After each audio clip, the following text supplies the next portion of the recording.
Hello viewers, আসসালামু আলাইকুম। আজকে আমি পাবদা মাছের ভুনা করব। এজন্য প্রথমে আমি 3টে পাবদা মাছ নিয়েছি। যেহেতু আমি একা এজন্য তো পরিমাণ মতো লবণ দিয়ে দিলাম, এরপর হলুদ দিয়ে দিলাম।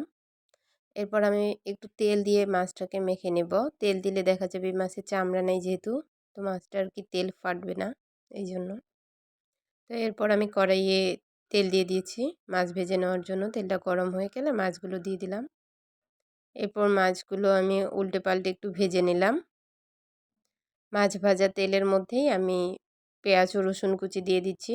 দিয়ে পেঁয়াজ রসুন কুচিগুলো একটু ভালোভাবে নেড়েচেড়ে ভেজে নিচ্ছি।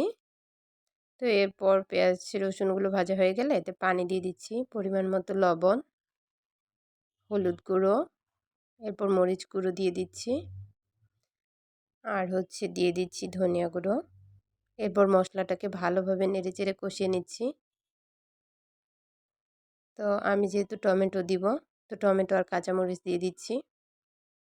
দিয়ে আর একটু ভালোভাবে মশলাটা ভুনা করে নিচ্ছি, ভালোভাবে কষিয়ে নিচ্ছি। তো এরপর পানি দিয়ে দিলাম পরিমাণ মতো ঝোলের জন্য। দেওয়ার পরে আমি মাছগুলো ছাড়ে দিচ্ছি, পূর্বে ভেজে নেওয়া মাছগুলো। তো দেখুন আমার রান্না প্রায় কমপ্লিট, রান্না শেষ।